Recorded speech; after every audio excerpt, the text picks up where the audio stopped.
사도신경 고백하겠습니다. 나는 전능하신 아버지 하나님 천지의 창조주를 믿습니다. 나는 그의 유일하신 아들 우리 주 예수 그리스도를 믿습니다. 그는 성령으로 잉태되어 동정녀 마리아에게서 나시고 본디오 빌라도에게 고난을 받아 십자가에 못 박혀 죽으시고 장사된 지 사흘 만에 죽은 자 가운데서 다시 살아나셨으며 하늘에 오르시어 전능하신 아버지 하나님 우편에 앉아 계시다가 거기로부터 살아있는 자와 죽은 자를 심판하러 오십니다. 나는 성령을 믿으며 거룩한 공교회와 성도의 교제와 죄를 용서받는 것과 몸의 부활과 영생을 믿습니다. 아멘. 하나님 말씀은 나훔 3장 1절부터 19절까지의 말씀입니다. 구약 성경 1300쪽 나훔 3장 1절부터 19절까지 말씀을 우리 천천히 같이 읽겠습니다. 나훔 3장 1절부터 19절까지의 말씀입니다. 말씀을 천천히 같이 읽겠습니다. 화 있을진저 피의 성이여 그 안에는 거짓이 가득하고 포악이 가득하며 탈취가 떠나지 아니하는도다. 휙휙하는 채찍 소리, 윙윙하는 병거 바퀴 소리, 뛰는 말, 달리는 병거, 충돌하는 기병, 번쩍이는 칼, 번개 같은 창, 죽임당한 자의 때, 죽음의 큰 무더기, 무수한 시체여 사람이 그 시체에 걸려 넘어지니 이는 마술의 능숙한 미모의 음녀가 많은 음행을 함이라. 그가 그의 음행으로 여러 나라를 미혹하고 그의 마술로 여러 족속을 미혹하느니라. 보라 내가 내게 말하노니 만군의 여호와의 말씀에 내 치마를 걷어 올려 내 얼굴에 이르게 하고 내 벌거벗은 것을 나라들에게 보이며 내 부끄러운 것을 뭇 민족에게 보일 것이요 내가 또 가증하고 더러운 것들을 내 위에 던져 능욕하여 너를 구경거리가 되게 하리니 그때에 너를 보는 자가 다 내게서 도망하며 이르기를 니느웨가 황폐하였도다. 누가 그것을 위하여 애곡하며 내가 어디서 너를 위로할 자를 구하리요 하리라. 내가 어찌 노아몬보다 낫겠느냐. 그는 강들 사이에 있으므로 물이 둘렀으니 바다가 상루가 되었고 바다가 방어벽이 되었으며 구스와 애굽은 그의 힘이 강하여 끝이 없고 붓과 르빔이 그를 돕는 자가 되었으나 그가 포로가 되어 사로잡혀 갔고 그의 어린 아이들은 길 모퉁이에 메어침을 당하여 부서졌으며 그의 존귀한 자들은 제비 뽑혀 나뉘었고 그의 모든 권세자들은 사슬에 결박되었나니 너도 술에 취하여 숨으리라. 너도 원수 때문에 피난처를 찾으리라. 내 모든 산성은 무화과 나무에 처음 익은 열매가 흔들기만 하면 먹는 자의 입에 떨어짐과 같으리라. 내 가운데 장정들은 여인 같고 내 땅의 성문들은 내 원수 앞에 넓게 열리고 빗장들은 불에 타도다. 너는 물을 길어 에워싸일 것을 대비하며 너의 산성들을 견고하게 하며 진흙에 들어가서 흙을 밟아 벽돌 가마를 수리하라. 거기서 불이 너를 삼키며 칼이 너를 배기를 느치가 먹는 것 같이 하리라. 내가 느치같이 스스로 많게 할지어다. 내가 메뚜기같이 스스로 많게 할지어다. 내가 내 상인을 하늘의 별보다 많게 하였으나 느치가 날개를 펴서 날아감과 같고 내 방백들은 메뚜기 같고 너의 장수들은 큰 메뚜기 떼가 추운 날에는 울타리에 깃들었다가 해가 뜨면 날아감과 같으니 그 있는 곳을 알 수 없도다. 아스루 왕이여 내 목자가 자고 내 귀족은 누워 쉬며 내 백성들은 산들에 흩어지나 그들을 모을 사람이 없도다. 내 상처는 고칠 수 없고 내 부상은 중하도다.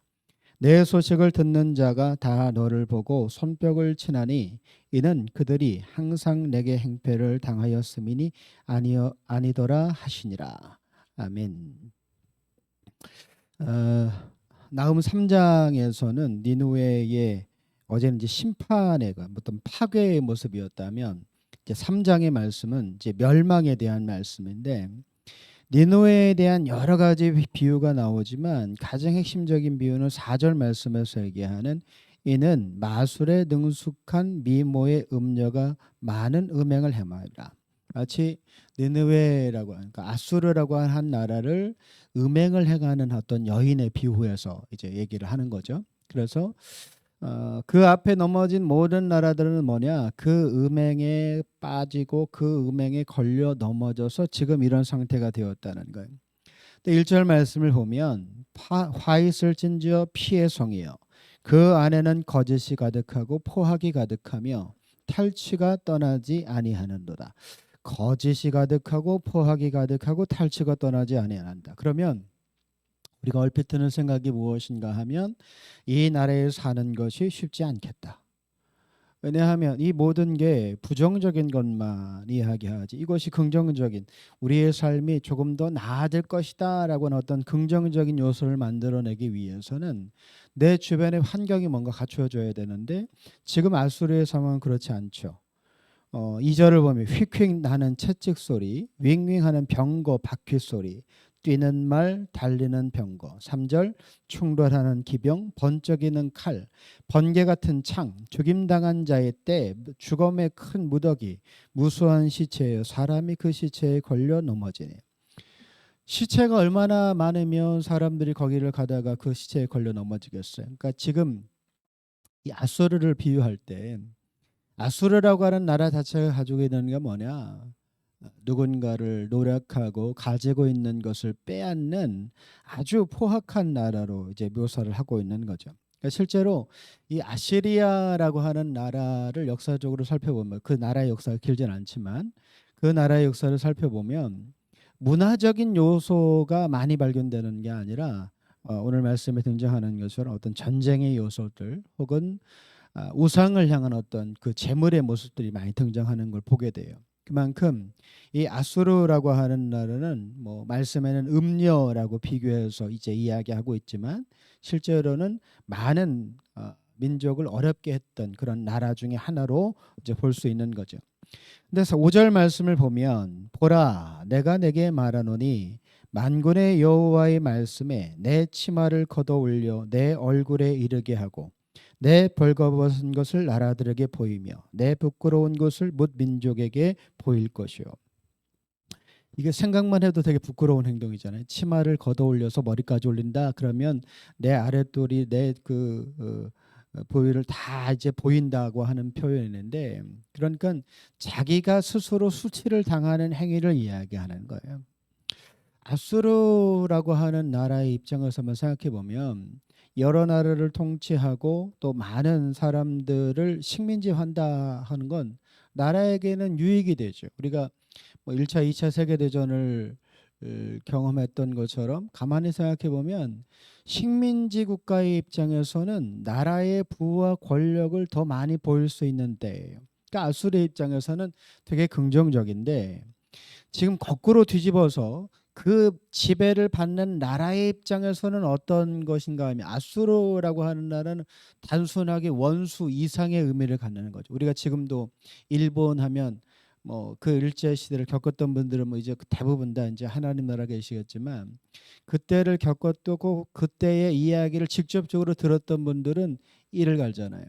우리가 광주에 살면서 광주 사태를 얘기할 때마다 이제 민주화 운동을 얘기할 때마다 우리 스스로 뭔가 분함을 막 표현하는 것처럼 그런 상황이 반복되고 있는 거죠. 그러니까 결국은 그 아수르라고 하는 나라를 역사적으로 무너뜨린 나라는 바벨론이지만 바벨론이라고 하는 나라는 실제로 보면 강대국이었던 오랜 시간 강대국이었던 애굽과 또 오랜 넓은 영토를 차지하고 있었던 이 아수르 요 사이에 이 바벨론이 세워진다고요. 그러니까 아수르의 영향도 받고 바벨론 그 애굽의 영향도 받았는데 바벨론이라고 하는 나라가 아수르를 멸망시킬 것이다라고 하는 생각을 누구도 할 수 없었죠. 실제로는 어떻게 생각했는가 하면 애굽 정도라면 가능하겠다라는 게 전부였어요. 그래서 무기또 전투에서 요시의 왕이 죽는 이유도 그런 거죠. 그러니까 그래서 이 아수르는 어떻게 그 나라가 무너질 수밖에 없는가 하면 하나님의 일방적인 심판 혹은 하나님의 일방적인 재앙이 아니고서는 그 나라가 무너지는 것이 어려울 정도라고 사람들이 이야기했어요. 결국은 바벨론에 의해서 나라가 망하지만 그 바벨론이 그만큼의 힘을 갖게 된 것. 우리가 다니엘서 말씀 이렇게 읽다 보면 그 다니엘이 붙들려간 바벨론의 어떤 나라들에 대한 왕들의 모습들을 쭉 이야기하는 그 광경들을 이렇게 가만히 보면 하나님이 그 왕들에게 그 왕에게 꿈을 보여주시기도 하고 그를 왕정 밖으로 끌어냈다가 다시 왕으로 복귀하기도 하고 그런 과정에서 바벨론이라고 하는 나라가 또 망하게 되고 메데바사 제국이 세워지고 고레스 왕이 이제 이스라엘 백성을 풀어주잖아요. 이런 과정들을 가만히 생각해 보면 바벨론이라고 하는 나라를 들어쓰신 것도 결국은 하나님이시고 또 그 나라를 통해서 아수르를 망하게 하신 것도 하나님이신 거죠. 그러니까 오늘 이제 나홈이라고 하는 선지자가 전했던 이 심판의 말씀이 결국은 하나님의 뜻대로 모든 것이 이루어진다라고 하는 걸 우리에게 다시 한번 보여주는 거예요.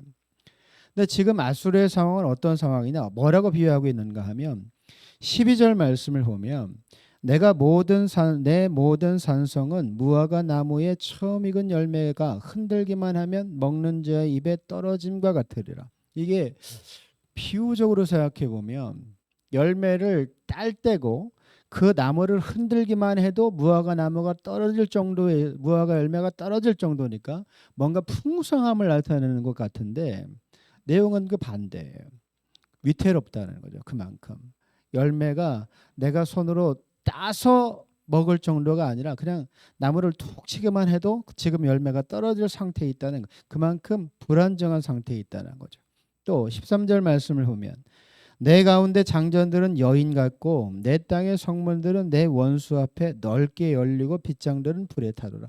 장정들이 여인 같다라고 하는 건 그런 표현인 거죠. 장정들은 원래 전쟁터에 나가서 싸움을 해야 되는 그런 직임을 감당해야 되는데 여인처럼 나약해 보인다는 거예요. 그러니까 오랜 시간 동안 전쟁을 하지를 않았다는 얘기였죠. 또 하나 땅의 성문들은 내 원수 앞에 넓게 열리고 빗장들은 불에 타더라. 그러니까 아수르라고 하는 나라가 너무 큰 나라니까 누구도 이 나라를 침공할 거다라는 생각을 전혀 하지 못했다는 거예요. 그래서 뭐 성문도 열어놓고 그 빗장을 얼마나 오랫동안 안 닫았는지 그 빗장문이 다 썩어서 없어질 그런 불쏘시개로 쓰는 정도가 되었다는 거죠. 또 14절 말씀을 보면 너는 물을 길어 에워싸일 것을 대위하며 너의 산성들은 견고하게 하며 진에게 들어가서 흙을 밟아 벽돌 가마를 수리하라. 결국은 수리하라잖아요. 수리하라. 현재 상태가 뭔가를 고치고 뭔가를 채워야 될 만큼 아주 불안한 상황에 놓여 있다는 거예요. 여러 가지 비유를 하나님 말씀하시지만 결국 18절과 19절 말씀을 보면 아수르 왕이요. 아수르의 왕에게 하는 말인데 이 말이 결론인 거죠. 내 목자가 자고 내 귀족은 누워 쉬며 내 백성들은 산들에서 흩어지나 그들을 모을 사람이 없도다. 지금 아수르 왕에게 하는 말이에요. 왕이 모으면 되잖아요. 목자가 됐든지 간에 귀족이 됐든지 간에 백성이 됐든지 간에 우리가 이제 전쟁을 해야 된다 혹은 어떤 상황에 대해서 전파해서 사람들을 모으면 될 것 같은데 뭐라고 하나님 말씀하시냐면 그들을 모을 사람이 없도다. 그러니까 왕의 수하인데 지금 현재 상황이 뭐냐? 그 왕의 말을 들을 생각이 없을 정도까지 되었다는 거예요. 우리나라 역사 속에서 가장 최악의 때가 언제일까를 이렇게 가만히 생각해 보면 우리가 생각할 때 뭐 다 각자의 생각이 다를 수 있겠지만 우리나라 역사에서 가장 최악일 때는 동론과 서론으로 나뉘었던 조선시대 같아요. 그 이념이 두 갈래로 나눠지게 되면서 서로가 서로를 죽이기를 반복하죠. 근데 그러니까 이 상황에서 누가 힘을 못 쓰는가 하면 왕이 힘을 못 써요. 어떤 성씨 이게 동론이냐 서론이냐 거기에 따라서 왕은 중심을 잡고 왕의 권위를 내세워서 뭔가를 통치하면 될 것 같은데 왕이 아무리 말을 해도 그 말을 들어먹지를 않으니까, 그 말을 따라가지를 않으니까 왕의 힘이 점점 사라진다고요. 지금 아수르 왕의 상황이 그런 거죠. 오랜 시간 태평성대를 누리면 좋을 것 같은데 실제로 어떤 군사를 동원하고 사람들을 직접적으로 통치하는 왕의 입장에서는 태평성대라고 하는 게 그렇게 좋은 것만은 아니에요. 솔로몬 왕이 죽고 난 다음에 이스라엘 유다의 왕이 됐던 사람이 르호보암 왕이잖아요. 솔로몬 왕 때 너무 오랜 시간 동안 한 20년 가까이 건물만 짓고 그만큼 많은 세금을 내고 노역에 시달렸던 이스라엘 백성들이 이제 좀 쉽시다라고 하는 요청을 하니까 르호보암 왕이 뭐라고 얘기하는가 하면, 나는 전갈채찍으로 너희를 칠 것이다라고 얘기해. 아버지는 채찍으로 쳤다면 나는 전갈채찍으로 치겠다. 그러니까 이 말에 반발해서 나라가 두 개로 나뉘어지는 거잖아요. 그러니까 근데 생각해 보면 왕이 얘기했는데 그 왕의 말을 거슬러, 그렇다면 이 왕은 힘이 있는 왕이 아니라 힘이 없는 왕인 거죠. 솔로몬 때 전쟁이 없었어요. 오랜 시간 동안 태평성대를 누렸고 뭐 어느 나라도 내 딸을 시집 보내놓고 그 나라를 공격할 나라가 어디에 있겠어요.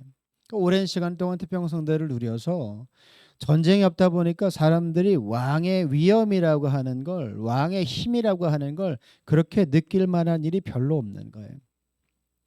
다윗이라고 하는 왕이 그렇게 절대적인 왕정 통치를 할 수 있었던 가장 큰 이유는 모든 전쟁에서 이겼기 때문에요. 전쟁에서 나갈 때마다 전쟁에서 이기니까 이 백성들의 입장에서는 우리를 위해서 전쟁에 나가서 선봉에 목숨을 걸고 싸우는 왕이, 그 왕의 말은 무조건 들어야 되는 거죠. 그러니까 지금 아수르 왕의 상황은 그런 상황과는 정반대인 상황인 거예요. 19절 말씀을 보면 내 상처는 고칠 수 없고 내 부상은 중하도다. 내 소식을 듣는 자가 다 너를 보고 손뼉을 치나니 이는 그들이 항상 내게 행패를 당하였음이 아니더냐 하시니라. 지금 상처가 있다. 또 부상도 고칠 수 없다. 근데 이제 가만히 우리가 이제 나음서를 마치면서 생각을 해봐야 되는데, 아수르라고 하는 나라를 음녀로 비유하고 그 나라를 하나님이 굳이 치시는 이유가 뭐냐? 가만히 생각해 보면 하나님 입장에서는, 이스라엘 백성의 입장에서는 그냥 하나님이 아수르라고 하는 나라를 막아주시면 굳이 이 나라를 멸망시킬 정도까지 그럴 필요까지는 없고 그냥 막아주시기만 해도 될 것 같은데 왜 그 나라를 굳이 심판하여 멸하시느냐?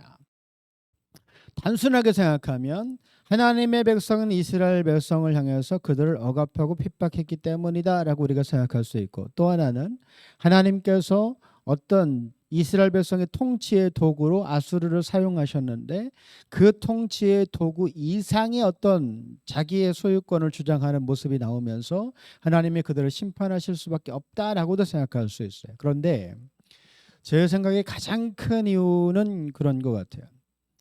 가나안 땅에 이스라엘 백성들이 출애굽해서 들어갈 때 하나님께서 말씀하신 건 뭐냐면, 본래 그들의, 거기에는 따지면 뭐 아브라함이 했던 그런 땅의 소유권이 있으니까 본래 우리 땅이었다라고 주장하고 들어가도 되는데, 하나님은 이스라엘 백성이 뭐라고 말씀하셨는가 하면 그 가나안 7족속 모두 다 몰아내고 멸절시키려고 하셨고, 멸절시키는 이유가 그들로 하여금 그 땅이 더러워졌기 때문이라고 말씀하셨어요. 그러면 지금 아수르에 대한 심판도 그런 의미로 받아들인다면, 아수르가 하나님의 도구로 쓰임 받았음에도 불구하고 하나님을 따라가지 않은 것에 대한 심판이라고도 볼 수 있는 거예요. 왜 그렇게 생각할 수 있냐면 요나서를 생각해 보면 그래요. 요나가 니느웨에 가서 3일을 해야 되는 걸 하루만 하잖아요. 그런데 그 말을 알아듣고 회개하고 심지어는 동물까지, 왕부터 동물까지 다 그 회개하면서 하나님의 은혜를 구한다고요. 그러니까 그때는 뭐냐? 하나님의 존재를 인정하고 하나님을 믿었다는 거예요. 하나님 앞에 회개했으니까. 근데 지금 심판을 받는다, 그렇게 구원을 받았던 나라가 하나님의 심판을 다시 받는다라고 하면 이들의 믿음의 중심이 하나님이었다가 본래 자신들이 믿었던 신으로 다시 우상으로 돌아가 버린 이런 상황인 거죠. 이런 상황으로 유다 백성들에겐 뭘 할 수 있는가 하면 경고를 할 수 있는 거예요. 너희를 이렇게 괴롭고 힘들게 하는 이 나라도 내가 언제든 그 나라의 문을 닫아버릴 수 있다. 무너뜨릴 수 있다. 그러니까 하나님이라고 하는 존재를 단순하게 어떤 두려움의 대상으로 만들기 위한 목적이 아니라 하나님의 그 크신 위엄과 힘을 보여주는 하나의 행위이신 거죠. 우리가 가끔 내가 하나님을 믿는 신앙임에도 불구하고 때로 어떨 때가 있는가 하면 하나님을 너무 작게 여길 때가 있어요. 하나님을 너무 작게 볼 때가 있어요. 우리가 말로는 하나님은 천지를 주관하신다. 세상 모든 만물을 만드셨고 내 인생의 속속들이를 다 아시며 진행하신다. 말로는 그렇게 이야기하는데 실제로 그 하나님께서 그만큼의 힘과 능력을 가지고 계셔서 지금도 그 모든 것을 바꾸신다는 확신을 가지고 오늘을 살아가는 시간이라고 하는 게 그렇게 많지 않다는 거예요. 계속해서 하나님 좀 작게 보는 거예요. 심하게는 하나님은 성경 안에만 갇혀 계신 분으로 생각할 때도 있어요. 우리가 분명하게 기억하고 우리 가운데 확신을 가져야 되는 것은 하나님은 지금도 살아계시고 우리 곁에 역사하시고 인류의 모든 걸 주관하시는 분이 하나님이십니다.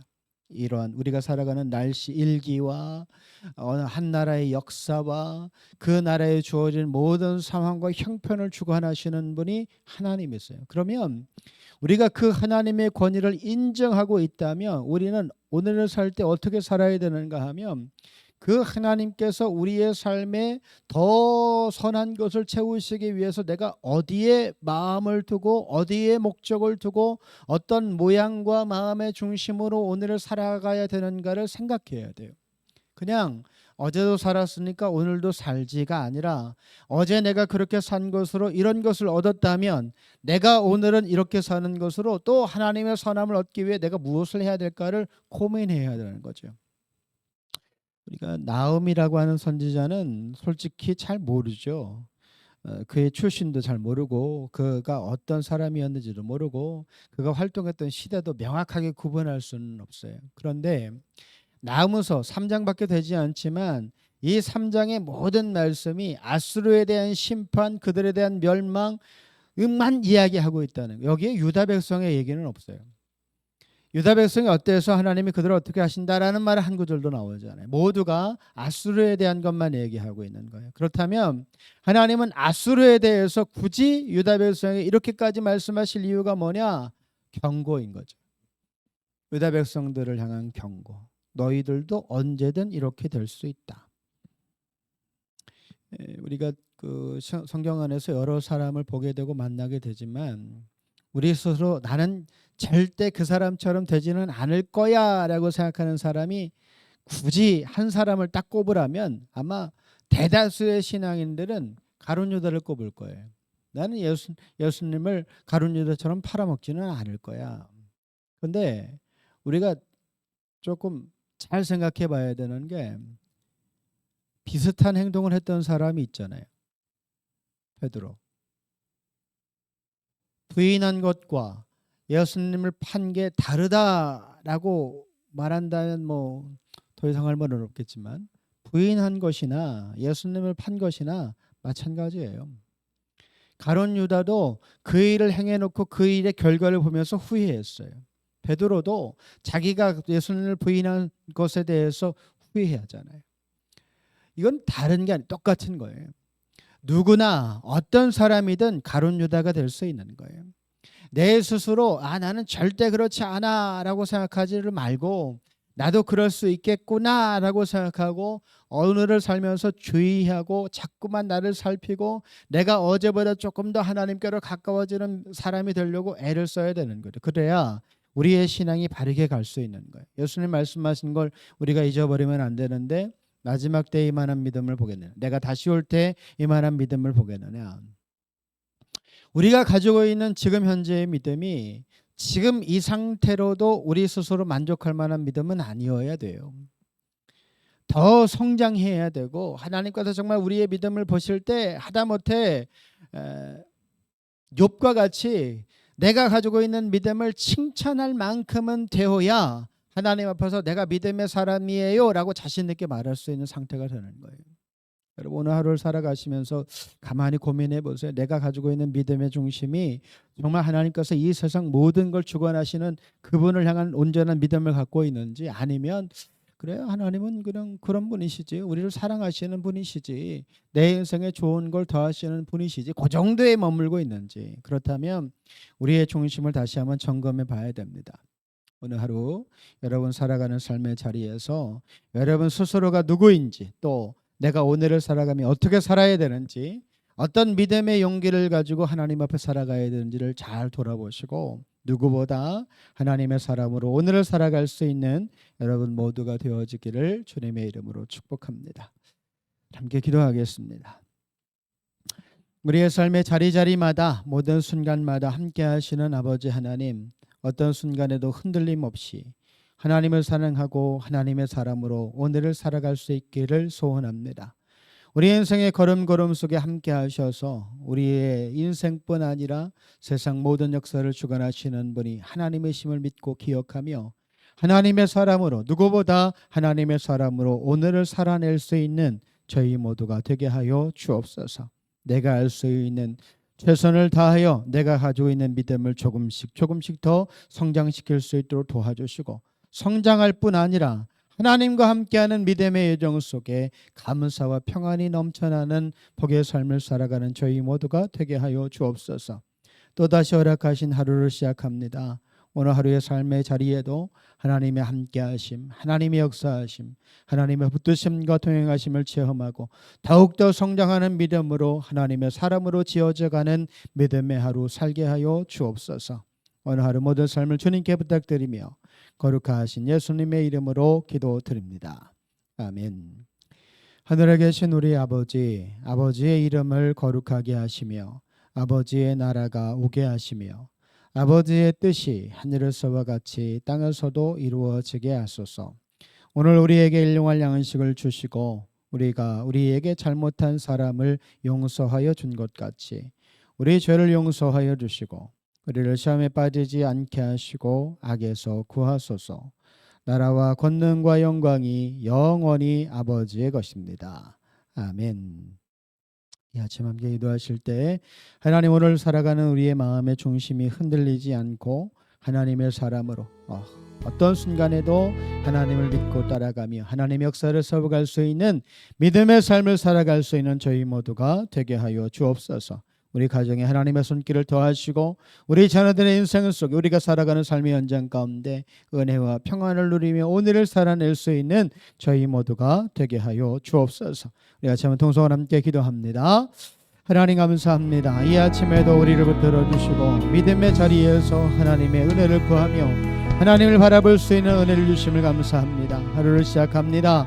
어떤 순간에도 두려워 떨지 않고 모든 것을 이루시는 그 하나님, 우리의 삶의 자리에 하나님의 은혜와 평안을 더하셔서 우리로 인하여 하나님 역사를 세워가기를 원하시는 그 하나님의 역사하심과 뜻을 온전히 세워가는 저희 모두가 되게 하여 주옵소서.